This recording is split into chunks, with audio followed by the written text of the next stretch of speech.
Monsieur le Président, Mesdames les ministres, Monsieur le ministre, Monsieur le Président de commission, Madame, Messieurs les rapporteurs, mes chers collègues, je ne reviendrai pas de façon exhaustive sur le contenu de ce texte, dont les grandes lignes ont été exposées lors de la discussion générale. Permettez-moi néanmoins de rappeler qu'il s'agit d'un projet de loi qui, grâce aux nombreux apports adoptés en commission, se donne véritablement les moyens de lutter de manière transversale contre les fraudes sociales et fiscales.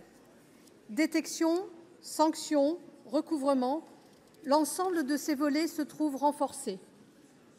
Beaucoup de dispositions visent à décloisonner le partage d'informations entre les administrations. Si certains cloisonnements sont légitimes pour garantir la confidentialité des données sensibles, ils illustrent parfois, à l'inverse, la complexité, voire l'absurdité de notre système administratif. Certaines règles de bon sens ne devraient pas nécessiter l'intervention du législateur, et pourtant, il nous faut aujourd'hui légiférer pour rendre possible des coopérations évidentes. Ce décloisonnement, cependant, ne suffira que si nos outils techniques suivent. Le partage d'informations ne peut être efficace que si nos systèmes d'information sont véritablement interopérables, sécurisés et capables de traiter de grands volumes de données. Cela suppose de poursuivre l'investissement dans des infrastructures numériques robustes et de renforcer la formation des agents. La lutte contre la fraude est désormais indissociable d'une administration numérisée, performante et cohérente. Et c'est bien cette cohérence qui permettra de viser tous les fraudeurs sans stigmatiser aucun groupe. Employeurs, bénéficiaires de prestations, professionnels de santé, tous ceux qui trichent sont concernés. Les travaux en commission ont permis d'avancer en ce sens. Je pense, par exemple, à l'aggravation des peines pour les crimes d'escroquerie aux finances publiques en bande organisée.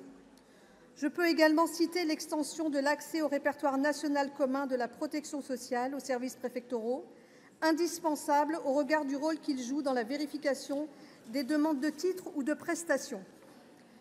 L'ajout d'une possibilité de refus de conventionnement par l'assurance maladie dans des conditions encadrées pour les professionnels impliqués dans un centre fermé pour fraude constitue également un progrès pour prévenir les récidives.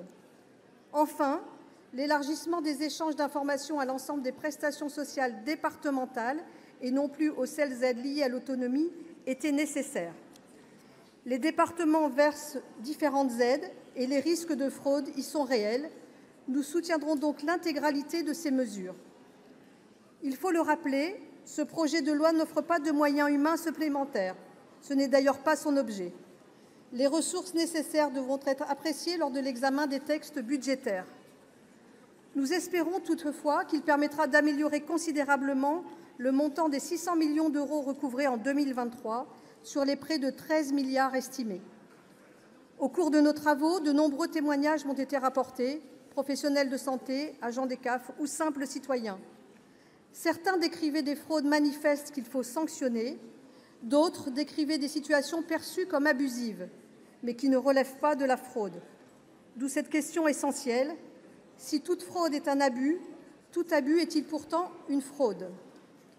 La fraude est le contournement volontaire de la règle, mais parfois, c'est la règle elle-même qui apparaît abusive, trop large, trop floue ou simplement trop coûteuse pour un système qui n'en a plus les moyens.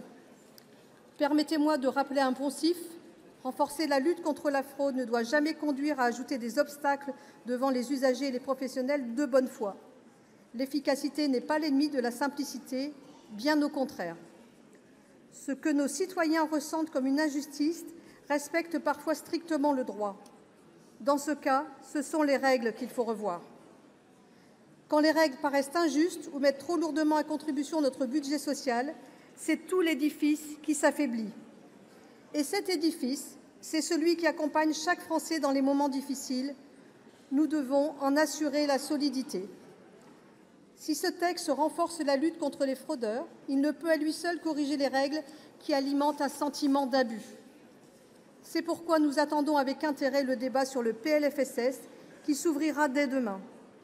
J'espère qu'il permettra enfin d'offrir à notre modèle social un horizon de pérennité budgétaire, mais seul un regain d'équité, mais aussi un regain d'équité, de justice et de confiance. Je vous remercie.